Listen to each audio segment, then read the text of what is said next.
carta es dar seguridad al cristiano, dar seguridad al creyente, ¿no? Ese es el propósito. No perdamos ese enfoque, ¿sí? Ese es el enfoque de Juan, dar seguridad al creyente, ¿sí? Es decir, es una carta que está dirigida a los creyentes. Lo puede leer un inconverso y le va a ser de bendición, le va a ser de bendición. Pero sobre todo, esta es una carta dirigida al que ya ha creído en Cristo. Entonces, lo que nos da es seguridad en Cristo. Amén.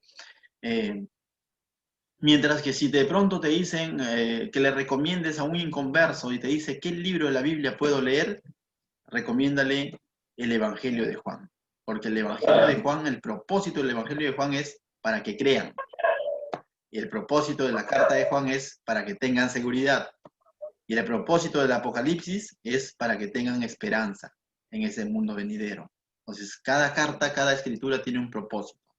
Entonces, este capítulo nos ha hablado sobre qué. Comenzó hablando sobre el gran amor que tiene Dios por nosotros. Juan decía, mirad cuál amor nos ha dado el Padre. Es decir, está hablando sobre el gran amor de Dios por nosotros, por la humanidad como tal, y cuanto más por todos aquellos que ya lo hemos aceptado y hemos comprendido su amor en nuestra vida. Entonces, nos ha hablado del amor del Padre, pero también nos ha hablado del destino eterno que tenemos. Dice, va a llegar un momento en el que vamos a ser semejantes a Jesucristo, donde nos vamos a ver en la presencia de Dios cara a cara. O sea, nos da esperanza de que va a haber un momento de que cuando partamos a la eternidad y estemos en la presencia de nuestro Señor, ¿no? Pero también nos ha hablado de que mientras tanto debemos de vivir aquí en la tierra con una vida de devoción, ¿no? Purificándonos en Cristo mediante la palabra de Dios, ¿sí? Ir perfeccionando nuestra comunión con Cristo, ¿no? O sea, no que lleguemos a ser perfectos, sino que busquemos justamente vivir en esa comunión que Él ya inició a través de su amor. Entonces, nos ha hablado de eso.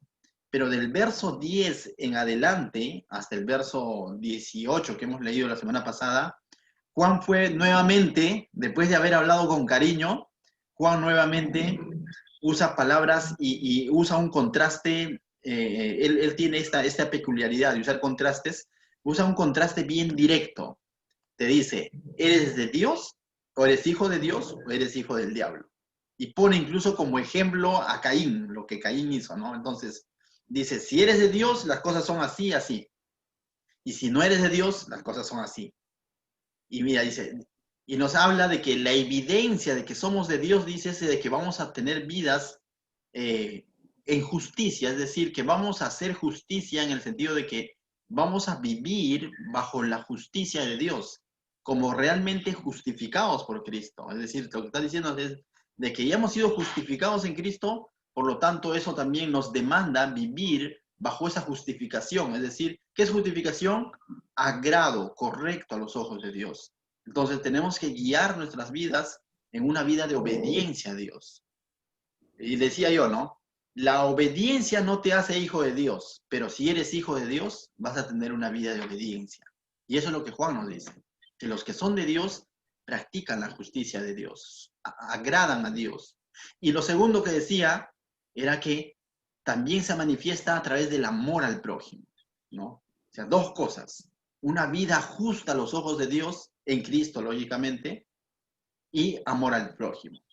Estas dos cosas que Juan nos está hablando no serían posibles en el ser humano si primero Cristo no ha impactado nuestra vida. Nadie a los ojos de Dios es justo si no está en Cristo, porque dice, no hay ni uno solo bueno. Y nadie está en la capacidad de amar realmente a su prójimo si no ha comprendido el amor de Dios sobre su propia vida. Pero los que ya estamos en Cristo, se nos demanda esto, ¿sí? Mientras que dice que el hijo del diablo no practica esto, sino todo lo contrario. No hace las cosas justas delante de Dios, no ama a su prójimo, sino por lo contrario lo aborrece. Y esta palabra aborrece significa lo odia, tanto así que también nos pone como ejemplo a Caín, ¿no? Quien mató a Abel. Entonces, Juan es directo acá. Y terminó diciendo en el verso 18, mira lo que terminó el estudio de la semana pasada. Dijo, 18, hijitos míos, no amemos de palabra ni de lengua, sino de hecho y en verdad. Juan nos está diciendo, por lo tanto, que tu amor, que tú puedas expresar al prójimo, no sea de boca para afuera, ¿no? Sino que se evidencie con hechos. Y mira, qué curioso que Juan diga esto, porque Dios también manifestó su amor para con nosotros de la misma manera. La Biblia dice, porque de tal manera amó Dios al mundo. Y si se hubiese quedado ahí, sería un amor proclamado nada más, un amor anunciado, mas no evidenciado, mas no manifestado. Pero el texto dice, porque de tal manera amó Dios al mundo que envió, que entregó a su Hijo unigénito. Entonces, el amor de Dios se manifiesta mediante el sacrificio, la entrega del Hijo. Y con eso, si bien es cierto, está hablando del plan de redención, pero también nos está dando el ejemplo de amor. Jesús en otro pasaje, el Evangelio de Juan, dijo, no hay mayor amor que este, que aquel que entrega su vida por su amigo, ¿no? O sea, aquel que entrega su vida por su amigo, aquel que va a dar de su tiempo, de su vida por la persona a quien ama, ¿no? Y esa capacidad solamente nos la da Dios. Esa capacidad solo nos la da Dios. Es por eso que cuando de pronto el ser humano, su corazón es transformado y comienza a hacer cosas que ni siquiera él mismo le entiende, dice, ¿qué hubiese hecho yo esto antes? Pues ni modo, ¿no? O la gente dice, ¿qué tal persona ha hecho eso que vino y te ha bendecido de esa manera? No eres tú el que te ha dado esa capacidad de hacer, es Dios que está usándote para seguir manifestando su amor. Y vamos a continuar entonces nuestro estudio. Hoy verso 19 dice, y en esto conocemos que somos de la verdad y aseguremos nuestros corazones delante de Él. Y aquí como que es una continuación, definitivamente es una continuación de lo que ya acabo de resumirles. ¿En qué yo conozco que estoy en la verdad o que soy de la verdad? ¿En qué? En que estoy viviendo una vida correcta a los ojos de Dios, una vida en obediencia a los ojos de Dios en Cristo, ¿sí? Y que estoy amando al prójimo, estoy buscando amar al prójimo.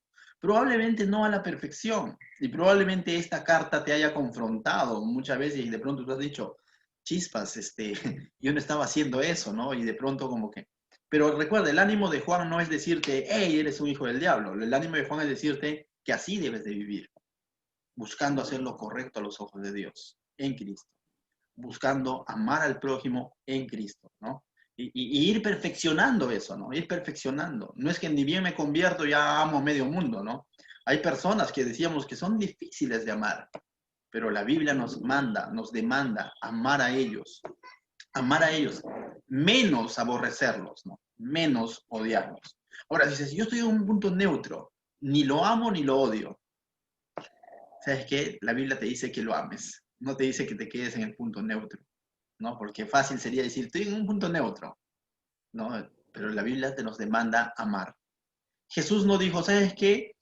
Como, voy a poner un nombre, a ver, ¿a quién pongo?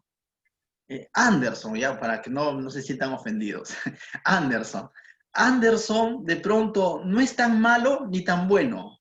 Por lo tanto, creo que por él, neutro nada más, ¿no? Jesús dijo, este es tremendo, ¿no? Igual lo amo. Igual entrego mi vida por él, ¿no? Y ese fue el amor de Dios. Romanos dice que aun cuando estamos en nuestros delitos y pecados, Él nos amó, entregó su vida por nosotros. Aun cuando éramos pecadores. Ese es el amor de Dios. Y lo mismo ahora nos está diciendo que nosotros hagamos. Y en eso dice, conocemos que somos de la verdad. Y aseguramos nuestros corazones delante de Él. Dice, ¿de quién Él? De Dios. Y estaremos seguros delante de Dios cuando veas que esto se manifiesta en tu vida. Cuando veas de que de pronto estás comenzando a hacer cosas que antes no hacías. Y te das cuenta que es la palabra que te está guiando a hacer esas cosas, ¿no? Y que incluso no lo estás haciendo en tus fuerzas, sino estás descansando en el Señor para hacer cada una de esas cosas. Y estás aprendiendo a amar incluso a aquel que no se deja amar. Y de pronto te das cuenta y dices, ciertamente solo Dios puede hacer eso. Y en eso encontramos seguridad. Recuerda, el caminar en justicia y el amor al prójimo son evidencias de nuestra naturaleza, no son requisitos, ¿sí? Un requisito es como que si andas en justicia, Agregué el caminar en justicia. si andas en justicia y si amas a tu prójimo, entonces eres salvo. Entonces serás salvo. Entonces ahora eres hijo de Dios. No es así, sino si eres hijo de Dios, camina en justicia y ama a tu prójimo. Así debemos entender esto de aquí. Eso nos da la seguridad de que estamos en la verdad. Había un predicador de las iglesias Calvary Chapel, Guy Lee Erwin se llama él, ¿sí? Estadounidense, y él cuenta una historia bien curiosa, bien peculiar. Dice que cuando él era niño, y iba lógicamente a la iglesia, cuando él era niño, dice, de pronto, cada cierto tiempo venía a la iglesia un hombre ebrio, ¿sí? Ebrio, ya saben cómo se comporta un hombre ebrio, y venía simplemente a insultar e incluso en algunas ocasiones a golpear a las personas mayores de la iglesia, ¿no? A los ancianos, en el sentido de que tenía algo contra la iglesia, ¿no? O sea, venía y hacía problemas, ¿no? Y ellos como buenos cristianos, lógicamente lo único que hacían era sacarlo, ¿no? Retirarlo. Venía y los golpeaba, dice, y hasta que una noche, dice un miércoles, él llegó cuando estaban en un servicio, llegó y estaba con la misma actitud y ya ellos ya sabían a qué se estaba acercando, ¿no? Estaba acercándose a ofender, a golpear, a insultar. De pronto dice que dobla sus rodillas y queda rendido ante la presencia de Dios y comienza a llorar como un bebé, pues no, pero estaba ebrio. Y comienza a llorar como un bebé y entrega su vida a Cristo. Él dice, yo quiero, necesito de Dios. Y lógicamente lo atendieron y se fue a casa, ¿no? Al día siguiente, dice, en otro servicio, vino sanito, ya no ebrio. Se sentó, escuchó la prédica, escuchó al pastor, no hizo problemas. Y de pronto el pastor dijo, ¿alguien querrá dar un testimonio esta noche? Y él se paró y levantó la mano y todos como que lo vieron como diciendo, ¿ahora qué va a hacer? ¿No? Como que se esperaban nuevamente lo peor, ¿no? Él levantó la mano y salió al frente y dijo, ¿saben qué? Yo no comprendo mucho lo que está sucediendo, pero lo único que sé que hasta el día de ayer yo siempre los he odiado. Por eso hacía lo que hacía. Pero hoy los veo, dice, los veo y siento, dice él, ¿no? En sus palabras, y veo que los amo. No sé qué ha sucedido en mí, dice. Algo así ocurre en la vida del ser humano cuando ha comprendido el amor de Dios. Una cosa similar en el que tú dices, no entiendo por qué ahora hago esto. A lo mejor no lo entiendas, pero ¿sabes qué? Esa es la obra de Dios que está haciendo en tu vida. Antes de pronto yo era más acaparador, ¿no? Más para mí. Y ahora veo la necesidad de alguien en la iglesia o en mi entorno familiar y siempre estoy dispuesto a ayudar. Y a veces ni tú mismo te entiendes. Ese es el cambio de justamente lo que estamos hablando, de que esas son evidencias de que algo está sucediendo en tu corazón o algo ya ha sucedido en tu vida. Entonces, cuando esto nace, sale con naturalidad, ya no es forzado. Entonces, mis hermanos, yo los animo a que consideremos esto. Vivir en justicia, agradando a Dios y amando al prójimo, no lo veas como un requisito para ser hijo de Dios, velo como una evidencia de que ya eres hijo de Dios. Entonces la pregunta sería, ¿estoy evidenciando que soy de Dios? ¿O estoy evidenciando todo lo contrario? Digo que soy cristiano, tengo mi Biblia, canto canciones de Evan Kraft, de no sé quién es más, ¿no? De distintos cantantes, pero tengo una bronca a mi prójimo, pero siempre estoy andando torcido ante el Señor y de pronto probablemente mi corazón me está engañando y estoy viviendo una religiosidad y no estoy viviendo una comunión con Dios. Porque una comunión con Dios conlleva ¿qué? Vidas correctas a los ojos de Dios, obedientes a la palabra de Dios y un amor al prójimo que se va perfeccionando cada día más. Amén. Entonces, mis hermanos, eso es lo que nos quiere decir básicamente estos pasajes, ¿sí? Y luego dice, si ustedes se dan cuenta, dice en ese mismo pasaje, y aseguremos nuestros corazones delante de Él. ¿Sí? Cuando hablas de salvación, recuerda cuál es tu situación, no ante la iglesia, no ante tu familia, no cuán aceptado eres por la sociedad o por tu familia, o si tu papá, tu mamá o tu esposo está de acuerdo en lo que está sucediendo en tu vida, sino cómo está tu corazón para con Dios delante de Él. ¿Estás seguro o no estás seguro? Recuerda, Dios lo ve todo. Dios lo ve todo.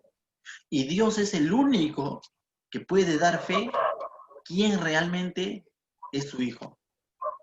Nosotros podemos dar evidencias y la gente puede tener una noción sobre nuestra nueva naturaleza por las evidencias que mostramos. Pero al final de cuentas, el juez supremo no es la gente, no es el pastor, no es tu papá, no es tu mamá, no es tu esposo, es Dios. Y nuestra seguridad tiene que estar frente a Él, cara a cara. En ese momento íntimo, donde nadie te ve, donde tú estás levantando una oración, ¿cómo te ves ante Él? ¿Como su hijo o como lo otro? ¿No? Tú podrías decir, sí, pastor, yo amo. Hermanos, hagamos una encuesta. ¿Cuántos ya aman a su prójimo? Presente, todos, ¿no? Y ahora, a ver, de 1 al 10, ¿cuánto amas? 8, podemos poner todo eso. Pero aún eso nos puede engañar. Lo que realmente va a acreditar si eres de Dios o no eres de Dios, es Dios. Amén. Entonces, y el verso 20, mira lo que dice. Pues si nuestro corazón nos reprende, mayor que nuestro corazón es Dios, y Él sabe todas las cosas. ¿Y cómo podemos entender esto? Que, pues si nuestro corazón nos reprende. Cuando uno dice mi corazón me reprende, es esa actitud o esa sensación que atraviesa el ser humano cuando de pronto como que no se puede perdonar a sí mismo, por ejemplo. Cuando de pronto estás siendo expuesto a la palabra y tú dices, tu corazón, ¿no? Tu corazón, tu conciencia te comienza a decir, tú eres ese, tú estás andando así. Y tú dices, tan mal estoy andando, ¿y quién le contó al pastor? ¿Y por qué el pastor dice esto? Y como que tu corazón te comienza a, por así decirlo, a veces a juzgar e incluso a veces hasta condenar, ¿no? O sea, decir, así te tienen que ser los hijos de Dios, y yo estaba mintiendo, y yo estaba haciendo esto, y puede ser, ¿no? Y tanto así que a veces ya no te sientes ni siquiera salvo. Pero la salvación no está basado en sentimientos. Hoy te puedes sentir de lo más espiritual y mañana probablemente producto de que una explosión, una mala reacción, un mal genio, y tu corazón te pueda comenzar a reprender y tú te puedas sentir como que no eres salvo. Entonces, la salvación no está basada en sentimientos, porque si estuviera basado en sentimientos, a cada rato estaríamos dudando de nuestra salvación. Mayor que tu corazón, dice quién es, Dios. ¿Y quién es Dios?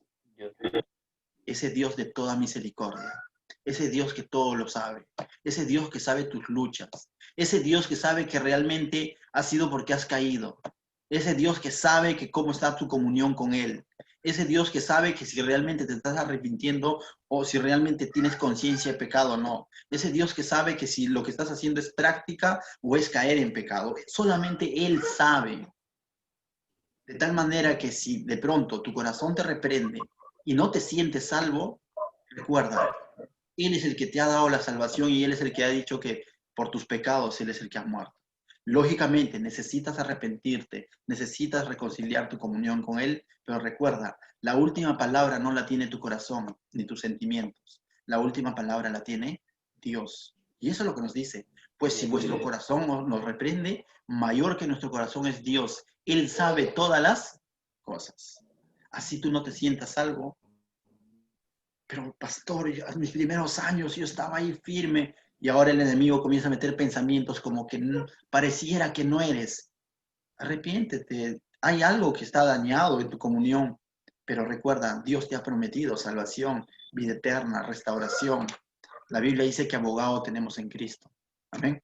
Entonces, y continúa, el verso 21 dice, amados, si nuestro corazón no nos reprende, aquí ocurre lo contrario, ¿no?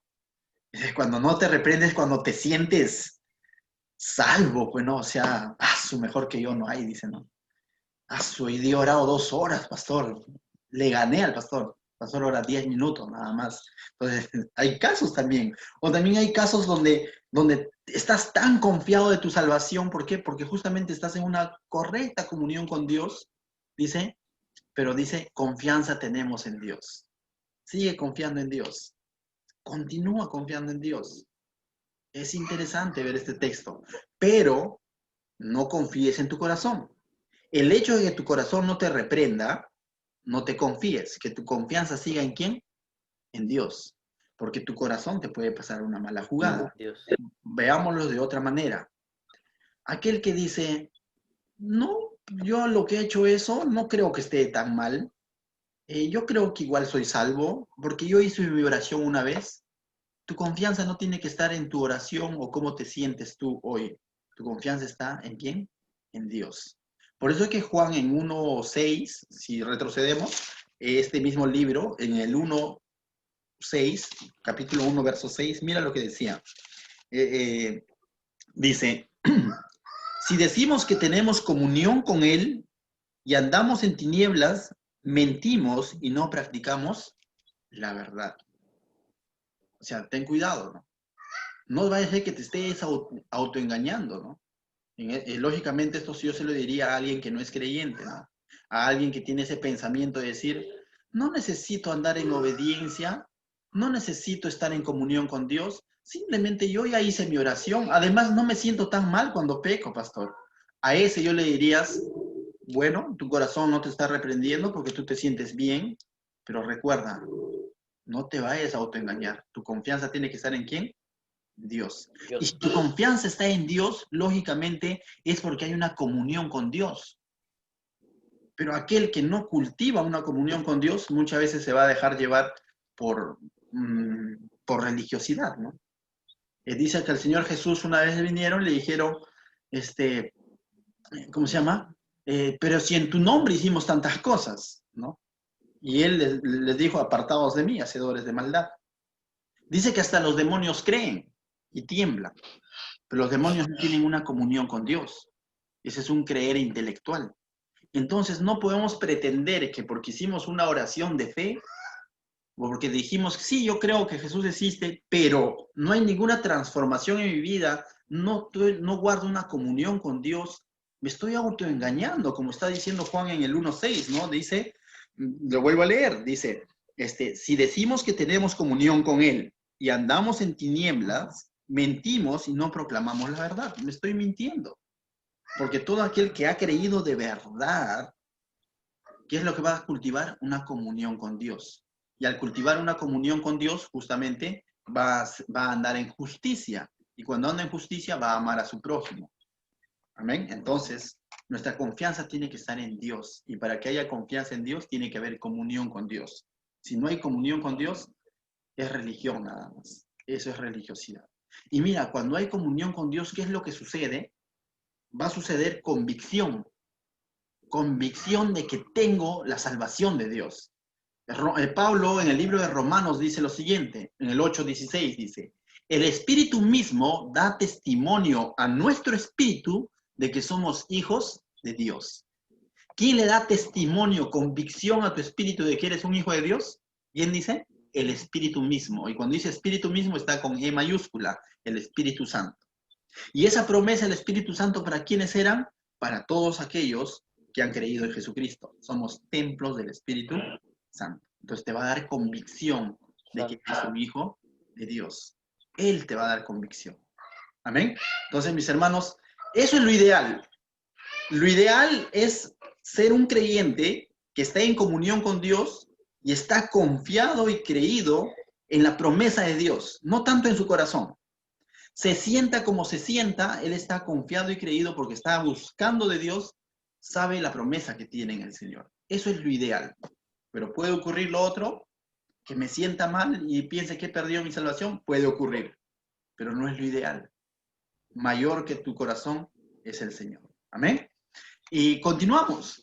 Mira cómo es la vida ahora de un verdadero creyente, de un hijo de Dios, que está confiando en Dios, que está en comunión con Dios. Mira, el verso 22 va a hablar incluso de la oración, cómo va a ser nuestra oración con Dios y cómo es que va a ser respondida incluso nuestra oración y va a haber convicción en nuestras oraciones.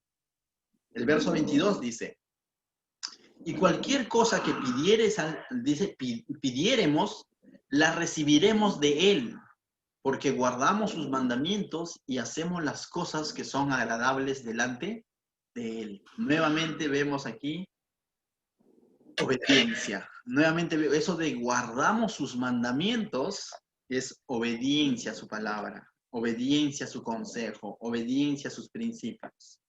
Y hacemos las cosas que a Él agradables delante de Él es andar en justicia, que hablábamos, haciendo lo correcto a los ojos de Dios. Entonces, esta promesa es para los que están haciendo eso, a los que están en una comunión con Dios, a los que están dejándose guiar por la palabra de Dios. Esta promesa es para aquellos que están teniendo vidas justas delante de Dios, agradables a Dios. Y para ellos es esta promesa, que cualquier cosa que pidiéremos, la recibiremos de Él. Ahora dices, pastor, ¿y si pido un avión, me dará el Señor? ¿Sabes qué? El que está viviendo obediente, guardando la palabra de Dios, y el que está agradando a Dios, no va a pedir cosas vanas, sino que por lo contrario, todo lo que él pida siempre lo va a poner por debajo de la palabra de Dios. Lo va a poner por debajo de sus propios deleites, sino va a estar enfocados en agradar a Dios. Va a pedir cosas como decir, Señor, te pido que me uses para poder llevar tu palabra. ¿Está alineado a la palabra de Dios? Sí, porque la palabra de Dios dice que debemos de ir y hacer discípulos. ¿Eso es agradable a Dios? Sí, porque Dios dice, entregó a su Hijo amado para que todo aquel que cree y quiere que tú lleves este mensaje. Entonces va a ser oraciones que realmente están alineados a la voluntad de Dios. No va a ser oraciones vanas. Entonces, y es por eso que dice, tus oraciones van a ser respondidas, porque no vas a pedir cualquier cosa.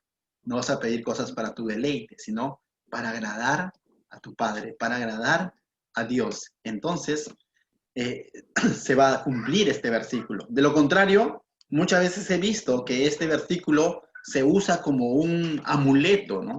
O sea, como una frase de batalla, ¿no? Es decir, y cualquier cosa que pidieres la recibiremos en él. Y hasta ahí se quedan. Y ¡guau! En un póster o en un polo y el ser humano se coge de eso y cuando no recibe, se defrauda de Dios. ¿Por qué ocurre eso? Porque justamente no entendió el mensaje completo.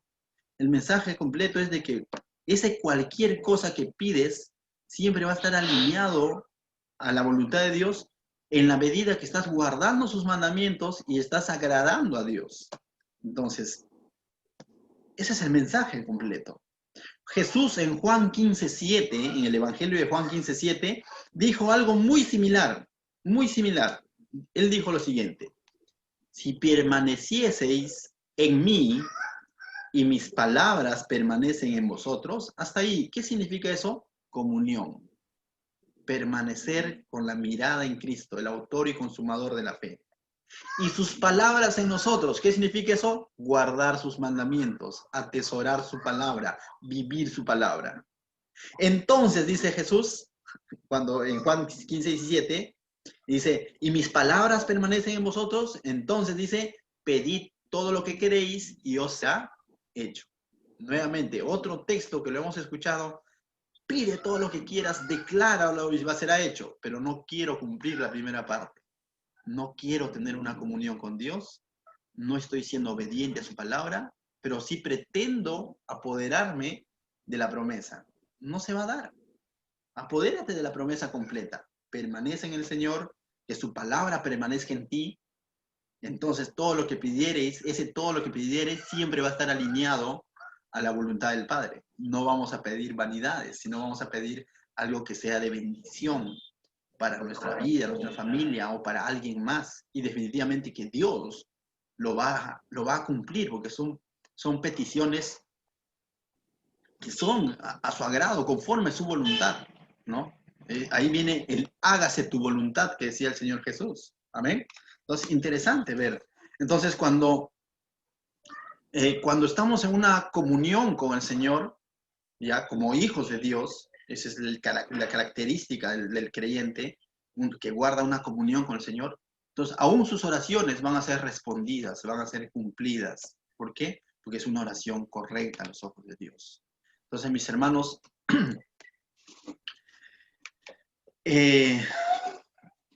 verso 23 dice lo siguiente. Seguimos, dice. Y este es su mandamiento, que creamos, mira, y aquí esto es interesante ver, y este es su mandamiento, que creamos en el nombre de su Hijo, Jesucristo, y nos amemos unos a otros como nos los ha mandado. Y aquí uno puede decir, pero aquí yo veo dos mandamientos, ¿sí o no? Porque ahí hay un y, ¿no? Como que podría decir, y creamos, dice, que creamos en el nombre del Hijo de Jesucristo es uno, pastor. Y nos amemos unos a otros como nos los ha mandado es otro mandamiento. Pareciera que hubieran dos. Pero qué interesante que Juan lo pone como uno solo. Porque uno no se puede dar independiente del otro. Yo no puedo decir que creo en el Hijo Jesucristo y no querer amar a mi prójimo. O no puedo decir que amo a mi prójimo sin necesidad de creer en Cristo. Este mandamiento se cumple en pareja, de tal manera que viene a ser espiritualmente hablando, quizás gramaticalmente hablando podemos decir ahí hay dos, pero espiritualmente hablando este cumplimiento se da como uno solo. Que si realmente creo en el Hijo, que Jesucristo es el Hijo de Dios, si creo realmente en Él como mi Señor y mi Redentor, lo segundo se tiene que dar. Tengo que amar a mi prójimo. Y si digo que amo a mi prójimo es porque creo en Jesucristo. Por eso que dice Juan, y este es su mandamiento, singular. No dice, y estos son sus mandamientos. ¿Me dejo entender? Dice, y este, singular, es singular, su singular, su mandamiento. Juan lo ve como uno solo. En el contexto que estamos viendo, no cabe en la mente de Juan que un hijo de Dios no quiera o se resista a amar al prójimo. No cabe. Porque ese es una característica de lo que él llamó hijos del diablo, ¿no? El que aborrece a su prójimo. Entonces, para Juan, es que si tú crees en Jesucristo, eso se va a manifestar mediante tu amor al prójimo. Y ya hemos hablado de qué manera puedo manifestar mi amor al prójimo. No se trata de ser cariñoso, sino es de buscar hacer el bien. Es de ayudar cuando el prójimo está en necesidad. Ese es, ¿no? O sea, no es que tanto si me llevo bien, si le estoy dando siempre palabras aduladoras, no se refiere tanto a eso. Cuando hablamos de amor, hablamos de un amor con hechos. Por eso decía, no, el verso 18 cuando terminó, por eso dijo, ¿no? El verso 18, voy a retroceder, hijitos míos, no amemos de palabra ni de lengua, sino de hecho y en verdad. ¿Amén? Entonces, tiene que darse. Qué interesante es ver entonces este pasaje. Y es interesante también cuando vemos que a Jesús le hicieron la pregunta, ¿cuál es el más grande mandamiento? Si bien es cierto, Jesús lo dividió en el primero y el segundo, pero a él le preguntaron por uno. Y él dio como respuesta, ¿qué? Dos. Porque uno no puede estar desligado del otro. A Jesús en Mateo 22 le dijeron, Maestro, ¿cuál es el más grande mandamiento? Jesús cuando habló y dijo lo siguiente, amarás al Señor tu Dios con todo tu corazón, con toda tu alma y con toda tu mente. Y ahí mismo añadió él, y amarás a tu prójimo como a ti mismo. Estos dos, si queremos llamarlo gramaticalmente, estos dos mandamientos, espiritualmente son uno. Porque yo no puedo pretender decir que amo a Dios con todo mi mente, con todo mi corazón, con toda mi alma, pero me resisto a amar al prójimo. Lo segundo evidencia lo primero. Y no puedo decir que estoy haciendo lo segundo sin necesidad de lo primero, porque no tendría la capacidad de amar a mi prójimo como a mí mismo, porque ni siquiera he comprendido que es amor. La palabra de Dios dice que Dios es amor. De tal manera que, mis hermanos, en el ser humano o en el creyente no cabe la posibilidad de decir, bueno, yo soy cristiano, pero no me vengan con cosas de amar a mi prójimo. Ese pensamiento no cabe. Si por ahí ha habido una chispa de ese tipo de pensamiento, yo te animo a que puedas hoy, quizás no aquí en el Zoom, pero dedicarle un tiempo de oración al Señor y poder decirle, Señor, ayúdame a entender esto y ayúdame a vivir esto, porque no es fácil, sí, pero si estás en el Señor y estás buscando de Dios, estás en comunión con Dios, estás buscando agradar a Dios, créeme que Él te va a dar la capacidad de poder hacerlo. Porque ese mismo espíritu que radicó en Juan y lo hizo escribir estas grandes verdades, ese mismo espíritu está viviendo en tu vida, si eres hijo de Dios.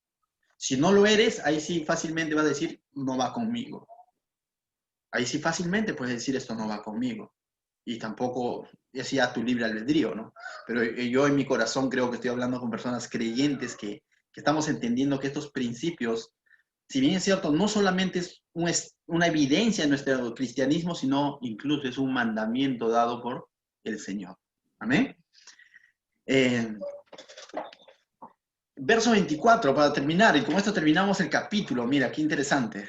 24 dice, y el que guarda sus mandamientos, nuevamente, ¿no? Qué enfático que es Juan. Pero cuando la Biblia pone énfasis en algo, decía un comentarista bíblico, préstale mucha importancia, porque lo que te quiere decir es más importante de lo que tú crees. Todas las cosas en la Biblia son importantes, pero cuando la Biblia es enfático en algo, es porque es necesario, es indispensable. Cuando el Señor Jesús dice de cierto, es porque es cierto. Más de lo que es, sí, el Señor Jesús te está diciendo de cierto. Y aquí Juan está poniendo nuevamente, dice, y el que guarda su mandamiento, nuevamente, el que practica, el que vive la palabra de Dios, el que es obediente a la palabra de Dios, el que es obediente a lo que estamos hablando, dice, permanece en Dios, está en comunión con Dios. La palabra de Dios es esencial, necesario para mi comunión con Dios. Por ahí alguien posteó el Salmos 91, ¿no? El que habita bajo el abrigo del Altísimo. Algunos se lo saben quizás de memoria, hasta lo recitan. Pero eso no lo podemos usar como un amuleto si yo no estoy realmente habitando bajo el abrigo del Altísimo. Porque el que habita bajo el abrigo del Altísimo se deja proteger, solventar, sustentar, guiar, cuidar, limpiar por el Altísimo. Entonces, a veces decimos, el que habita bajo el abrigo del Altísimo, y nos acogemos de toda la promesa, pero no quiero habitar. Solamente veo los beneficios. Entonces, aquí dice, guarda sus mandamientos, dice, permanece, habita, esté en comunión con Dios y Dios en él. Esto no tiene mucho que ver con conocimiento bíblico, pero más tiene que ver con praxis, con práctica bíblica. No dice el que conoce sus mandamientos. De pronto puede venir un religioso y decir, yo me conozco todos los mandamientos y te lo puede enumerar, pensando que estaba hablando de los 10 mandamientos. Te puede enumerar y explicar y en orden quizás. Pero no dice el que conoce, dice el que guarda, el que practica, el que vive. Dice, la palabra está en comunión con Dios, permanece en Dios, está en Dios. Es como, da una imagen de que está insertado en Dios. Jesús lo dijo de otra manera, yo soy la vid y ustedes son los pámpanos. Un pámpano es una rama, no puede vivir una rama fuera de la vid. O sea, es necesario que esté ahí atada a la vid. Y eres la vid verdadera. Entonces, esa imagen nos dice el permanece en Dios, es decir, depende totalmente de Dios. Dice, y Dios en él. Y mira lo que dice, y en esto sabemos que Él permanece en nosotros, por el Espíritu que nos ha dado. Interesante, ¿no? Y esto sabemos, que Él permanece en nosotros. Solamente cuando hay una comunión correcta, basada en la palabra de Dios, podemos tener evidencia nuevamente y el Espíritu nos va a dar convicción a nuestro corazón que somos hijos de Dios. Amén. Juan 8:29, el Evangelio de Juan 8:29 dice, esta es la obra de Dios, que creáis en aquel que Él envió, o en aquel que envió, mejor dicho. Muchas veces pensamos que guardar los mandamientos es hacer obras. Así lo entendió el judío muchas veces, que guardar el mandamiento es guardar un día sábado, que era cumplir la ley, que era circuncidarse, y se fueron a hacer obras, ¿no? Obras en sus fuerzas. Jesús dijo lo siguiente: esta es la obra de Dios. Mira, ¿cuál es la obra al cual hemos sido llamados a cumplir? Nosotros también, el libro de Santiago dice que la fe sin obras es muerta, ¿no es cierto?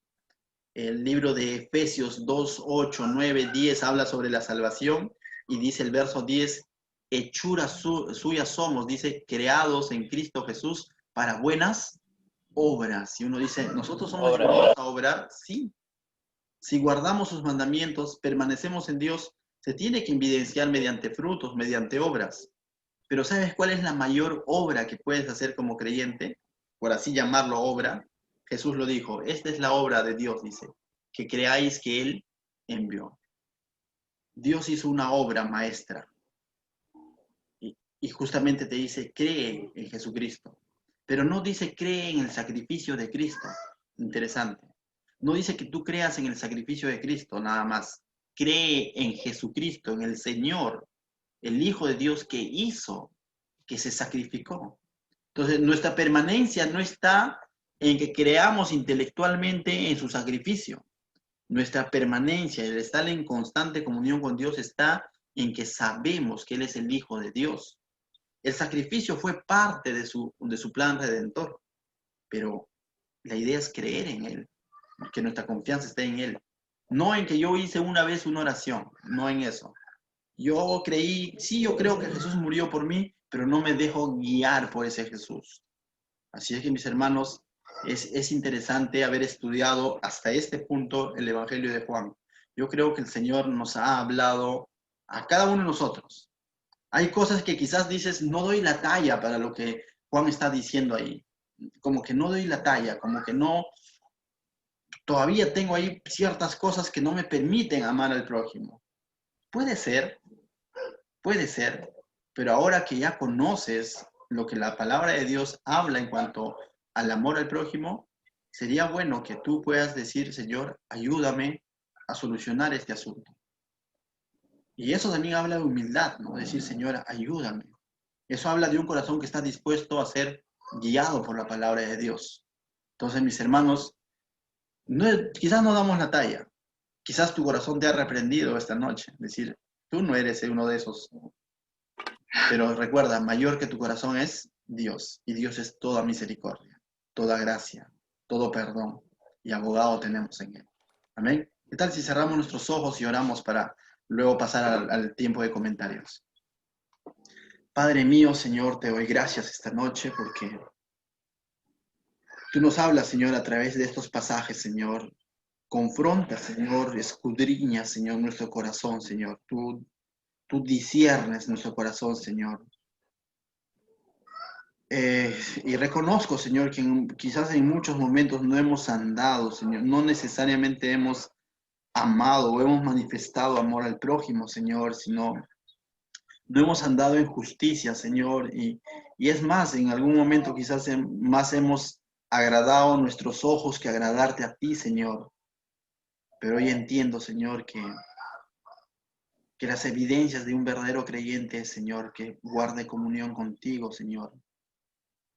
Que nuestra comunión contigo está en dejarnos guiar por tu palabra, Señor.